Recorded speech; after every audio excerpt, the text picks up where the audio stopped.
welcome to the Open to Life podcast. This is episode 10. Oh my gosh, we're getting into the double digits, people. What? And this is a special episode because I have on my first podcast guest ever.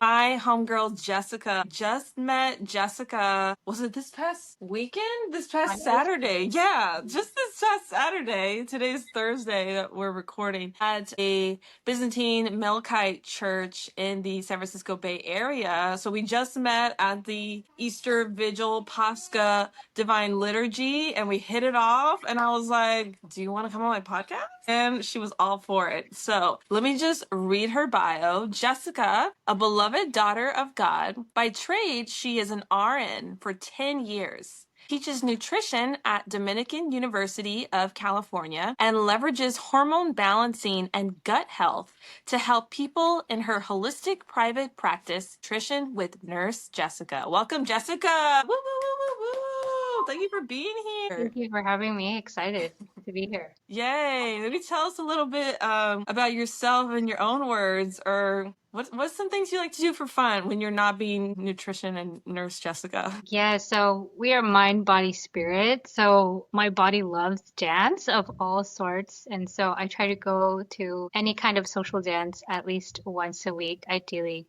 3 times a week. So Wow. salsa, waltz, I'm getting into country dancing, and I grew up with ballet and contemporary. So any movement is my jam. Wow, very cool. I love that so much. I grew up as a dancer, and then throughout my pregnancy, my husband and I, we would try to go to bachata nights at this local discotheque near our house, and that was amazing. Bachata is my favorite, so that's so cool. We can relate on that. So Jessica, I have some questions for you. This is the Open to Life podcast, and I want this to be an intersectional space of the pro-life movement meets fertility awareness advocacy. And so to touch on pregnancy, conception, in your opinion, what would you say maybe are some best first steps for someone to prepare for conception?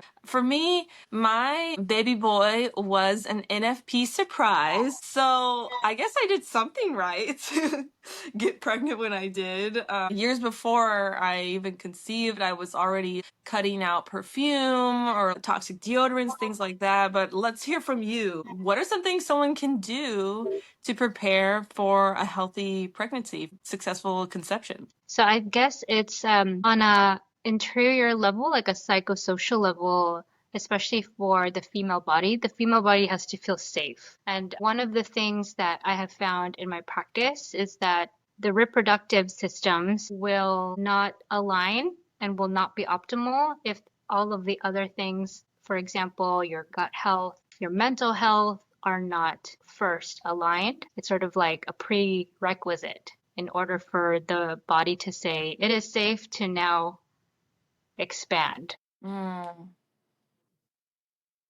I'm part of a circle of women who are also Catholic and married and are walking through the journey of infertility, and a lot of them have done all the things. They've done all of the health stuff, the shakes, the supplements, all the detoxes, all the novenas, and still have yet to conceive or do not have a child. And so I think there's both sides of that conversation too, that while there is a lot that we can be responsible for controlling, that ultimately openness to life and life itself is a gift from God. You don't know, and it's not about deserving, it's about a full gift, and it remains a mystery why God gives children to some and not to others. Mm-hmm. So I think that's first and foremost, that is recognizing that the body needs to feel safe and that all children are a gift and not an entitlement, because there is actually very little we can control in life. That's so true. As much as we don't like to hear that, that is the honest truth. Yeah, that's so true. Your first point about feeling safe, because I know I've heard that from instinctual prehistoric times that if we were cave women running away from the beast, that would not be the time to say, let's make a baby. Or I guess if you're trying to survive in a time of a great plague, that would not be the time to say, let's make a baby. So that's so true that that carries into our present day of needing to feel safe. And and yet, by the mystery of love and the mystery of life and the mystery of God, there are people who are in dire, stressful circumstances, in poverty, in scarcity, in natural disasters, and Mhm. somehow are able to bring forth life.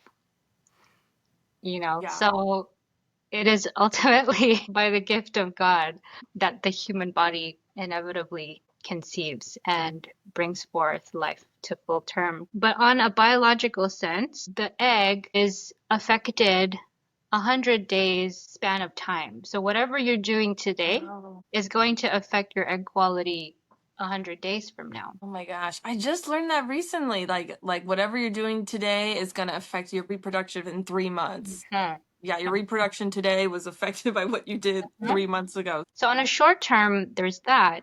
And also from what we call epigenetics, which is essentially, genes are a factor to our health and our body, like your family health history. The good news is you can turn genes on and off. For example, the health of your biological mother determined how you are presenting your health, and your current health is going to affect how your child's health expresses. So Hmm. there is that factor that there's certain things that were not our fault because it's genetic. So it's not like you did anything wrong. However, it is our responsibility to be well and to be optimal. And so that is the gift that we are given once we have come to an age of reason and responsibility that we are now going to take the reins on the stewardship of our body. Regardless of whether we have risky genetics or not, you can turn genes on and off based on your choices in food, based on your choices in your movement, choices in sleep.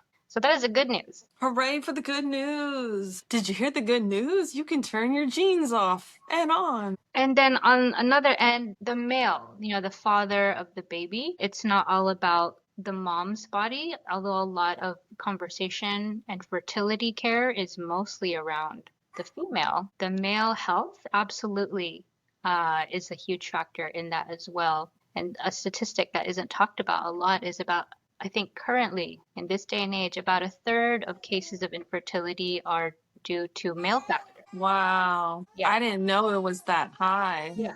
Yeah. And so there's that end of the spectrum. And even when you do conceive, then there's things that show up in the baby's health or in the pregnancy. Again, it's not all about what happened to the female because Hmm. the male factor is also just as responsible. Hmm.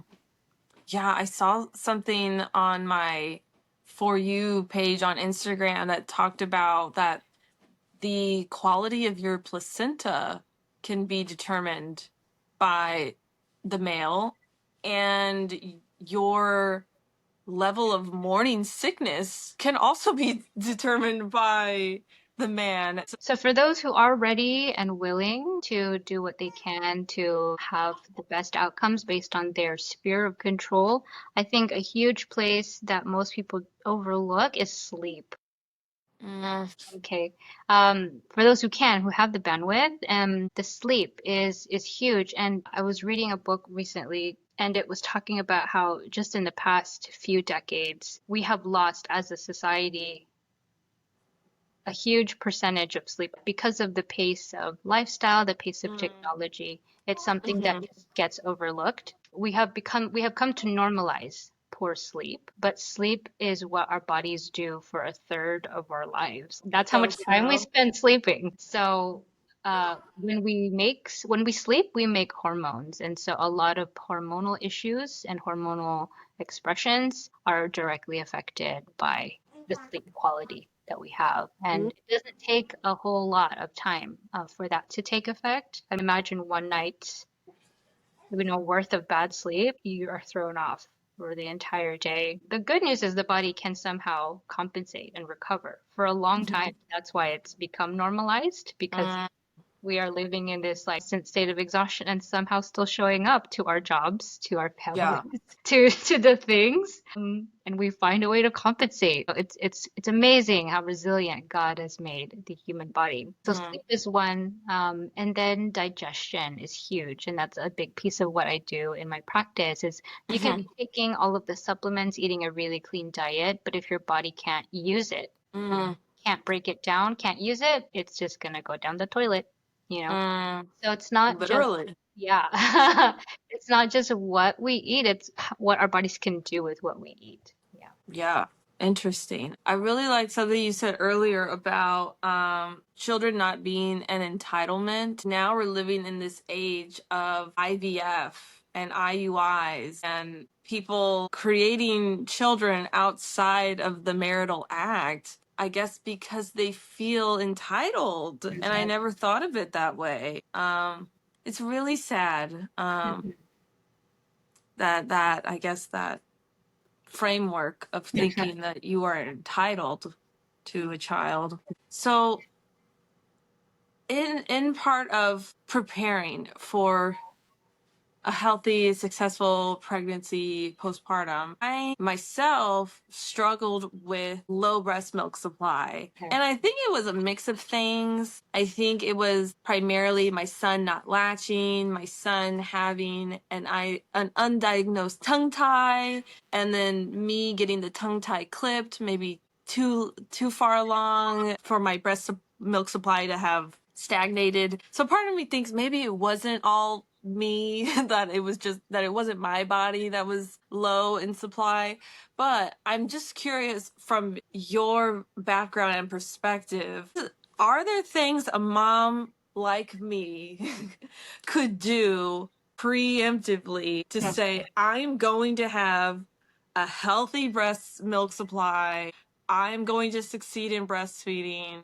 Is there any magic formula, something that I can do preemptively to prepare for future me to succeed? So you're talking about future pregnancies. Hmm. Yes, yes. So from a objective standpoint, there is a lot of data that can be gathered from proper hormone testing. Hmm. Otherwise, there's a lot of guesswork because a lot of Hmm. symptoms overlap, and especially when you're not critical, there's a lot of things that aren't obvious. And so you're sort of guessing. And oftentimes, that is what a lot of practitioners do. They'll kind of going in blind a little bit and hoping that they catch something. And even while I have been a nurse for a long time, master's degree in nursing. Even after my master's degree, I developed some health conditions, not around prenatal care or pregnancy, but big symptoms that didn't seem connected. And I went through several specialists,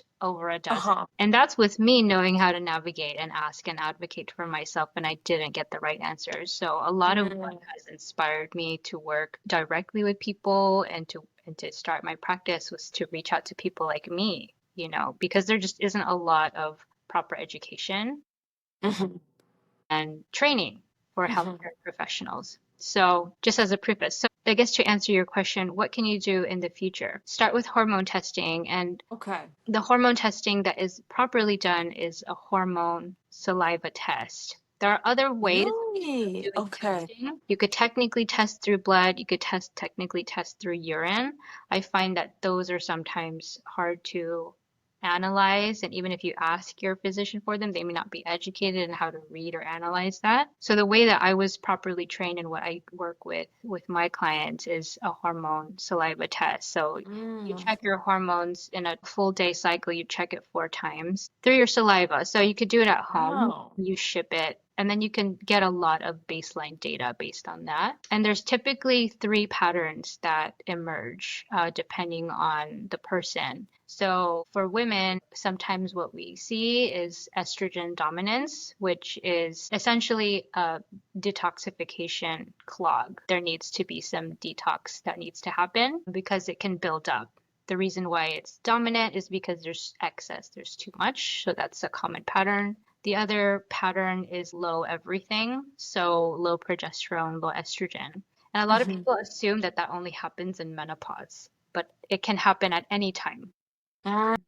And that was one of my symptoms. And at that time, when I was learning all of this, I was in my mid 20s, supposedly peak of your biological metabolic health. But here I was, Mm, hormones and symptoms of someone that was 80 years old, and I would never have known that or even thought to look at that unless I got proper testing. And then a third pattern we see is PCOS, which is sometimes related to the estrogen, sometimes related to a testosterone issue. So ultimately, it boils down to three major hormones: your progesterone, your estrogen, and your testosterone, and they're all connected. Men can have similar patterns, but mostly women, we have more vulnerable shifts because we have menstrual cycles, we have breast yeah. cycles. There's just more movement for females. For men, it's generically pretty stable. So number one, get hormone tested so that you're not guessing. And then number two, ultimately, if it was the first pattern of estrogen dominance, the question is, how's your bowel movements? Like, are you pooping once a day? That's how you properly detox. If you're constipated, not normal. It's normalized again because it's common. Mm, And societies that are fast paced and stressful tend to get constipated. And then if you're not sleeping, you're dehydrated. And then if you're not hydrating, you're dehydrated. It's just a perfect storm for constipation. Um, so get that detox going, get fluids in to flush it out and make a habit of properly hydrating. The formula for proper hydration baseline is half of your body weight in fluid ounces. So for example, someone who weighs 100 pounds, their baseline for the day is 50 fluid ounces, which is a little less than a liter, I think, about a liter per day. wow. And then if someone drinks a lot of caffeinated drinks, like energy drinks or coffee, for every cup of coffee or energy drink that is highly caffeinated, you add another 3 ounces. And then you gotta add, if you're like working out a lot or you're sweating because it's hot and you live in a hot place, for every 30 minutes of like profuse sweating, you add another 3 ounces. Like, so it's actually like a lot of fluids that, My. that we need, and a lot of people really aren't drinking that much. However, the question is, well, why do we need so much fluids? Like people in the past didn't need to. Well, number one, global warming. It's just hotter, period. And that's not your fault. That's just the reality. Number Uh-huh. two, we have more environmental toxins than in the past. Mm, They've been lingering around for far longer than past generations. And so the only way to flush and detox that out, because we're inevitably exposed, is to just hydrate and flush it out, to keep the movement going. Because unless you want to live in a bubble, which is not recommended, um, you'll just have to be extra intentional about flushing it out of your system. mhm. So first thing, hormone testing. Second, hydration. Third thing, And where would someone go to get their hormones tested? To their primary care doctor I or wish. I wish all primary care okay. doctors offered this and knew and were trained. Unfortunately, it's not something that's covered by insurance. Womp It's a womp. whole other issue. But that's one of the things that I do. So I offer the hormone testing. So if someone wants to work with me, they can get it through here.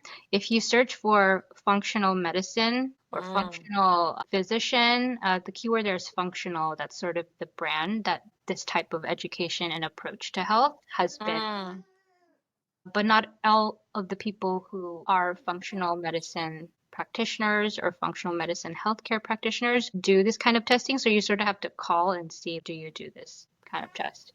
Yeah. mm. So that's usually where you could do it, and it's just shipped to home, so it's quite convenient. Wow. So you said get your hormones tested, Hydrate. hydrate, and then you're about to say the third point. Blood sugar balancing. So Wha- protein, fat, carb. Okay. All of your three macronutrients, and good things come in three: Father, Son, Holy Spirit, Jesus, Mary, Joseph. So you need all three. You need all three. Food likes friends. Food likes friends. So if you must have your fries, don't have fries with no protein. Eat some protein with your fries. Okay. I'm not saying don't eat the fries. I'm saying it needs friends. Okay. If you must have your shake that has fat, right, and probably some protein, have some, well, actually it's got, if you have a milkshake, then it's got typically all three. It's got your carbs and your protein and your fats. So actually, a milkshake It's complete. It's balanced. And for example, a pizza has protein and fat from cheese and then carb from the bread. Technically speaking, from a macronutrient standpoint, it is preferable to eat a pizza compared to plain oatmeal, which is only carbs. It's missing protein, it's missing fat. Plain protein with just water is not balanced. So technically, one is healthy, but not from a blood sugar perspective. And a lot of people are eating healthy ingredients, but they're not balancing the protein, fat, and carb. And so you're missing it. So that's why some people, and I'm one of those people, I ate really healthy and clean. Why was I getting sick? Because my blood Mm, sugar was not balanced. I was not consistently balancing my protein, fat, fiber. And when you add that to a stressful lifestyle, it's just the perfect storm. You don't eat well, and then you're using all that energy and you're not able to replenish it properly. So you go into this roller coaster thing. So to balance out and make the roller coaster smooth and protein, fat, fiber. Yeah. protein, fat, fiber, and get your hormones tested by a functional physician. Stay hydrated, balance your blood sugar, you said. Yeah. Protein, fat, fiber. Okay. Yeah. Well, on that note of balancing your hormones, getting your hormones in check, just yesterday, I learned about a new femtech device that helps with tracking fertility. I'm only thinking of it because you said about getting your hormones tested through saliva. And I feel like I've gotten my hormones tested through a blood draw, but I've never heard of the saliva. Just yesterday, I learned about a new to me, I think it's new still, femtech fertility tracking device called Ovul, Ovul, Ovul AI, and it uses saliva. Mm. It has this mini camera. You put some saliva on it, and you can do it as many times as you want throughout the day, and it looks at the crystallization in your saliva to be able to tell if you're nearing your fertile window or not, Yeah. because there must be some similarity between your fertility from your cervical fluid and to your saliva. At least that's what I learned from learning about this device, so they say. So I just wanted to bring that up because you were saying get your saliva tested for your hormones, and then I'm thinking, and I just learned about that interesting new fertility device that analyzes your saliva. Wow, I mean, okay. the potential is there. I do Uh-huh. wish for something like this to be successful. I don't know enough about it to Yeah.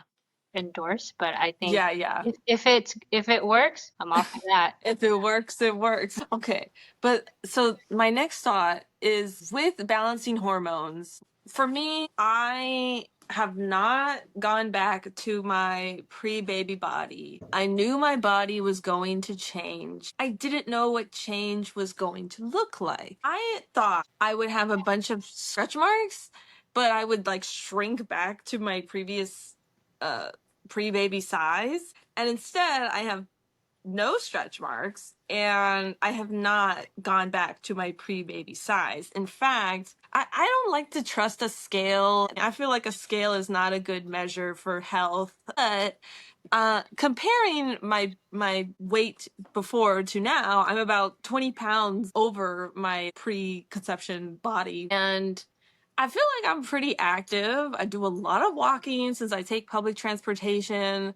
I try a couple times throughout the week to watch some workout videos on my phone. So I feel like I'm trying to be active, and I'm not like a couch potato just eating ice cream all day, but I have not lost the baby weight. And so I'm wondering, with balancing your hormones, et cetera, what is some advice you can give for losing excess, unnecessary baby weight post birth, post having baby? Great question. So it depends if someone is still breastfeeding. So if someone Mm, is breastfeeding, it is not advisable to try to lose weight at that time because it's going to be a risk. okay. It's gonna be a risk to the milk supply. I did not know that. Yes. So calorie restriction and the energy needs to make and produce enough milk, it's sensitive. And then add to that the inevitable season of sleep fluctuations. It's just there's too many moving parts. And unless someone has like a whole like butler team doing stuff for them, it's an unrealistic expectation for someone who's breastfeeding to try to lose weight. Because it's too many moving parts for the average mother or parent. Totally. Yeah, if someone is finished breastfeeding, then um, it should be a gradual weight loss. Try to avoid like the get, quick results thing, Totally. because it will inevitably bounce back. It happens every time. That's what everybody, who goes to any diet will tell you, like, oh, it was great for like a month, and then it came back. So try to avoid the quick fix. If you do lose, it's like 1 pound per week is like the pace that you want. You don't want to go any faster than that. Really? Yeah. Okay. Yeah, you want to go any faster than that because you're going to risk the hormone fluctuations. The hormone fluctuations are directly related to how you're eating, what you're eating.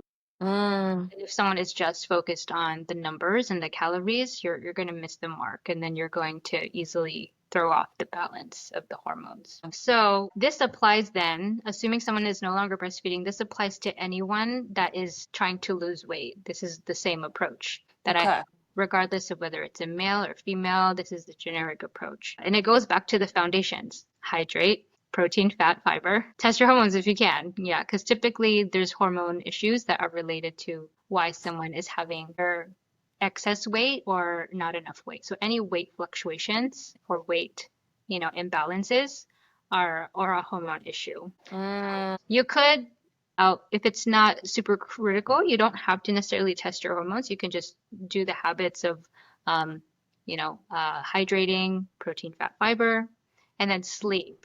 When you lack sleep, it's going to throw off your hormones. Again, we make hormones in our sleep. And so there's people who actually just work on sleep. They don't change their food, they don't change their exercise, they just work on getting mm. better sleep, and they actually lose weight because the hormones balance.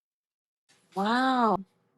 So it's not just about activity. I have a client that I'm working with, and she did not come to me initially for the weight issue, but she, would like to inevitably work on the weight issue. She was trying to lose some weight. And she Hmm. was also struggling with a lot of fatigue and dizziness, so she can't physically go and exercise like how you and I usually do. Her activity tolerance is very low, so most of the day she's in her bed. So the only thing we really worked on was hydration, protein, fat, fiber. We didn't even do the hormone test yet. And then about a few weeks in, almost a month, she's like, I actually lost weight. Like I didn't change. She's not moving. She's not exercising anymore than she normally was. She only changed the way that she eats and she added hydration. And then she, without trying, actually started losing some weight on a healthy Wow. pace. So that's always the foundation for everything. You can't skip it, and movement can't compensate for that. And even a great exercise regimen and a very good diet and proper hydration also can't compensate for good sleep. You can't Mm, skip the sleep. You can't just have a healthy lifestyle, accept sleep, and then expect yourself to be healthy. It's all part of it. mm, But I know sleep is hard to address for a lot of people. Even when people are ready and have the bandwidth to get better sleep, it can take a good month for your body to like actually get into the groove of getting proper sleep. So for mm. most people, the easiest thing to start with is the hydration, half your body weight in fluid Okay. ounces. You could do that already. And then Okay. making sure you have protein, fat, fiber in every snack. Just that Okay. habit of identifying what your plate looks like. That's accessible for a lot of people. Okay. That was a lot of good advice. So, on the topic of sleep, Mhm. I have an almost 1 year old. Next month, my son turns one. We are so excited. We've already been planning his birthday party. The theme is going to be my first rodeo Woo! because we are proud Love that. Texans. Texas flows through our veins. But I am going on 1 full year of not having one consistent good night's sleep because my son, my best friend, the love of my life, has yet to sleep through the night. So I'm curious on any advice you can give to a mom like me who's like, I want to feel healthy. I want to sleep. I would knock out and stay out given a chance. But sadly, the sleep is out of my control. And I know maybe cortisol plays a part in that, stress. So curious to hear what's some advice maybe you can give when maybe sleep is just out of your control. Good question. So, does your baby get daylight sunlight exposure during the day? Always open the windows. Okay. I don't make a firm effort to be like, look out at the sun, but the window's open all Yeah. day long. Okay, good. So, the human body and the sleep-wake cycle responds easily to light or lack of light. And Mm, that's part of the issue why a lot of the modern day, especially since the smartphone was invented, really messed up with people's sleep because we now have this a device that is designed to be addictive, that is yeah, bright and shiny all the time. And then people yeah. can't put it away, right? And so like we're not getting the cue to sleep because Mhm. we just have so much light exposure all of the Yeah. time. So something to consider, and I don't know what the lighting in your home or your routine looks like, but that's When the sun goes down, yeah. lights are off. We don't have any harsh overhead light, and then the lights turn red. Hmm. So then Nice. these lights shining behind me stay red. Good. Also, don't feel guilty the first like year that's expected for the adjustment, of their sleep wake cycle. So, like I said, God knew when God created the body that we would have all of these things. God created the human body, God created the mother's body to be okay, not having great sleep for the first year. I think that that's ultimately like a grace from God. Yeah, here you are. You're here and you're looking good. And if you didn't tell anyone you're having sleep issues, you don't look like No someone one that would has sleep know. issues. Exactly, exactly. So God made the body really resilient to a lot of things. So yes, there's risks and the body can really take a hit. It takes a lot to take a hit. I spent several years as a hospice nurse and I could tell you no one has ever died from my experience directly from not sleeping well. So it takes a lot to really kill a human body. The second piece is the nap time. So I'm not sure the nap time in the daytime. This is similar to what we advise for people who are older adults, because sometimes what tends to happen is when people become older adults, their sleep wake cycle also gets switched, almost similar to how it happens for children and babies, where there's a Really? phenomenon called sundowner. So when the sun goes down, they're actually more active and then they don't sleep. And then the people who are caring for them, they're like, why are you up? I have to sleep.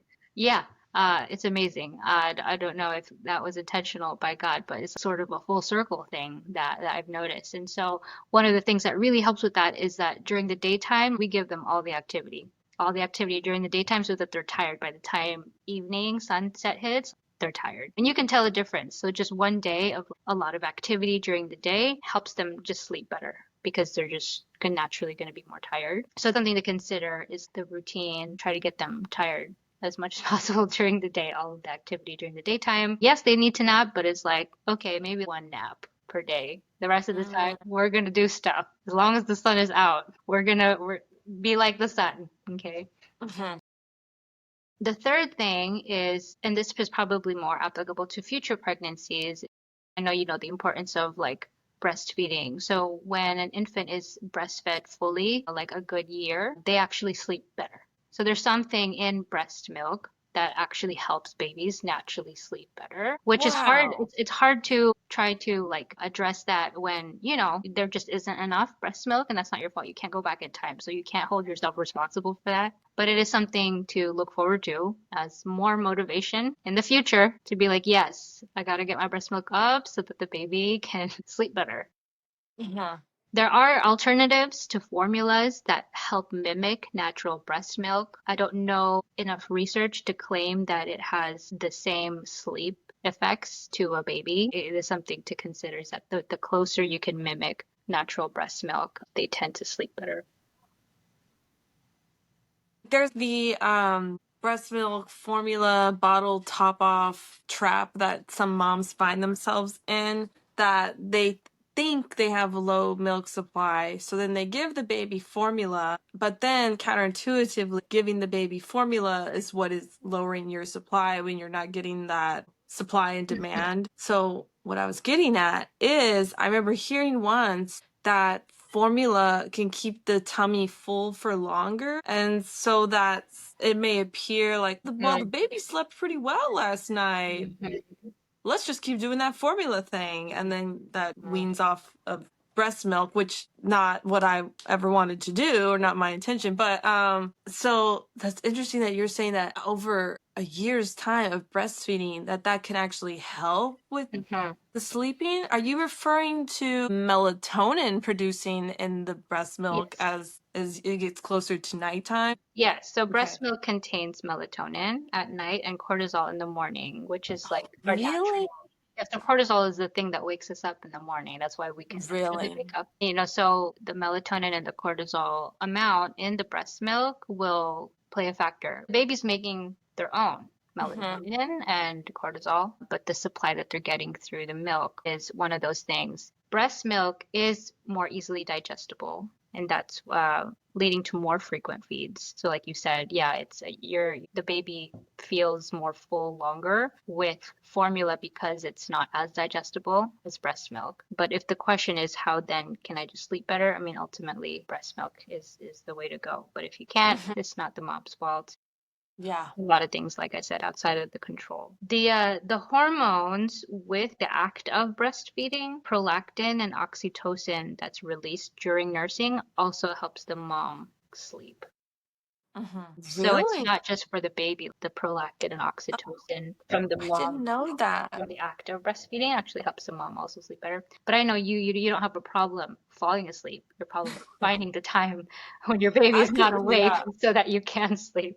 I could fall asleep and stay asleep if given the chance. I would do it. The other thing to consider is your support network. There's a reason they say it takes a village. So even if it's just like 1 day a week where you could enlist a friend or family help to be like, okay, can I just have 1 day this week where I'm gonna just give myself full permission to sleep? Someone else, if you can, do some caregiving just so I could catch up on sleep is helpful. That would be so nice. Yeah, I should totally do that. I need to brainstorm who are the troops I could call in. Yeah, and it's not like you could compensate that with sleeping pills, not necessarily because, oh, you're worried about the breast milk and the medicine getting into the breast milk, but sleeping pills, it's just like somebody knocking you in the back of the head and then calling it sleep. You're not really sleeping. So you're sedated or you're knocked out chemically, but you're not Mm. really getting good sleep. You're not having all those benefits of detoxification Oh and my gosh. sleep. So there's no quick fix.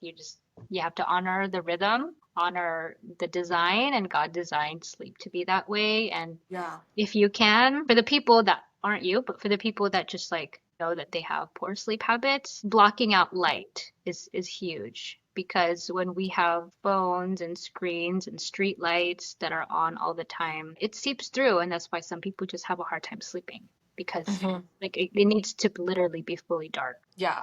I wear a blackout eye mask at night, like chef's kiss. So I'm curious if you have any other health and nutrition advice for the girl who maybe hasn't started tracking her cycle with NFP, the girl who probably should start tracking her cycle even if she's not preparing for marriage. What advice could you give maybe for the average Jane Hmm.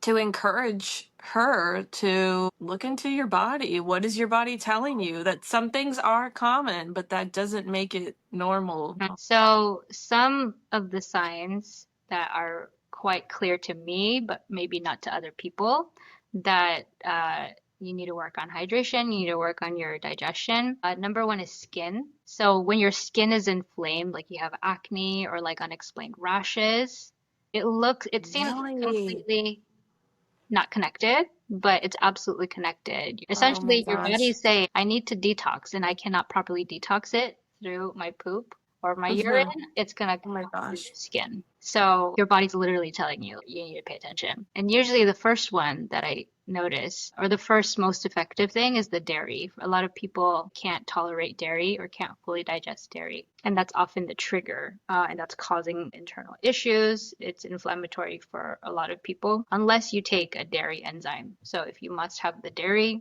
you got to take a dairy enzyme. That is one genetic thing that you actually cannot turn on and off. I wish that it was, because dairy is just so prevalent, but no, we cannot turn the dairy gene on and off. It's like you either can digest it or you cannot. And for me, my genetics, I can't, so I have to take a dairy enzyme. But before I knew that, my skin was really angry, and I spent years getting acne treatments and all the things. Spent so much money, and all I really needed to do was just cut out dairy. Wow, girl. That's so relatable. I had such cystic bad acne when I was a teenager and into my early 20s.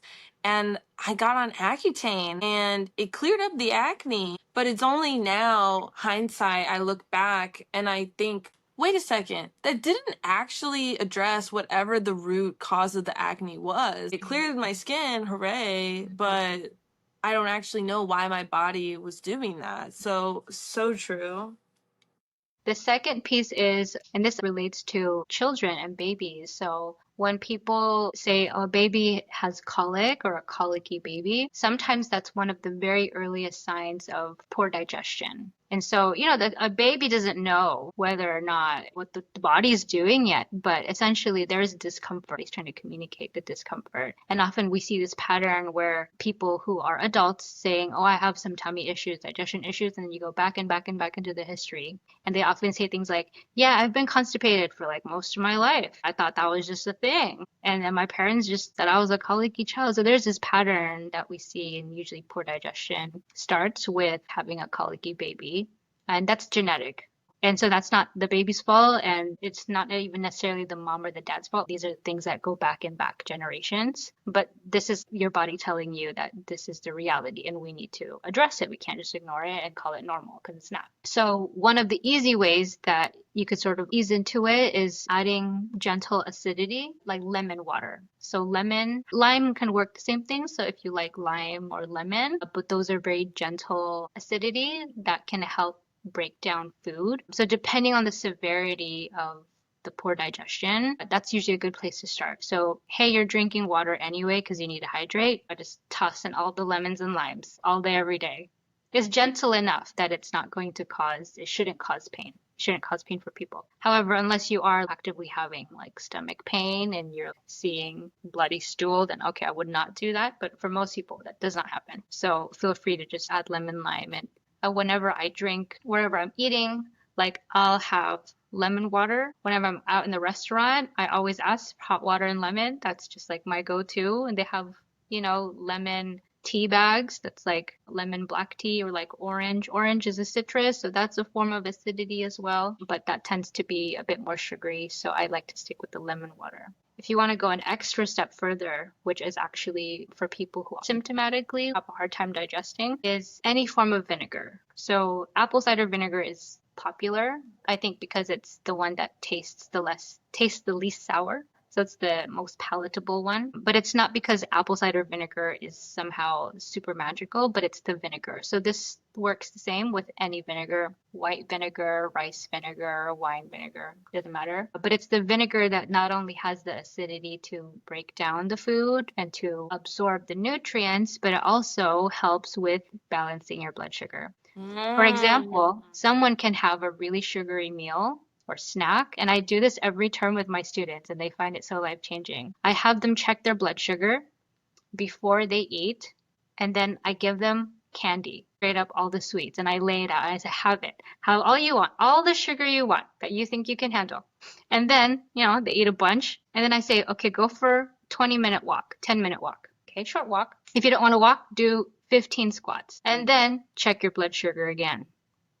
And every single time, probably 90% of the time, and this is like in a group of like 15, 30 students per term, their blood sugar goes down. Wow. Blood sugar goes down. So it's not about how much the sugar is, it's the body's response to it. So muscle movement can do that. However, vinegar can also do that. So if someone doesn't have the capacity to move around a lot, vinegar has this similar effect where it's going to prevent the spike. Yeah. So Interesting. have that. If you must have your super carby thing, have your pasta, have your donuts, have it. Have it. Again, right? We're not trying to restrict, especially if you're breastfeeding, have it, but have the vinegar and or go for a walk. Yeah. Wow. Well, Jessica, I've learned so much from you. I'm definitely going to re-watch this podcast to listen again for all those golden nuggets. And in closing up our time together, the name of the podcast is Open to Life. And I chose that name as an intersection of being open to life when couples are using natural family planning, fertility awareness methods that even if your intentions are trying to avoid, that we are always called to be open to life, allowing for the Lord's will. And I chose that name also because in the pro-life movement, if a girl is experiencing an unexpected pregnancy, I too want her to be open to life. So, in closing out our time, I want to just ask you, what is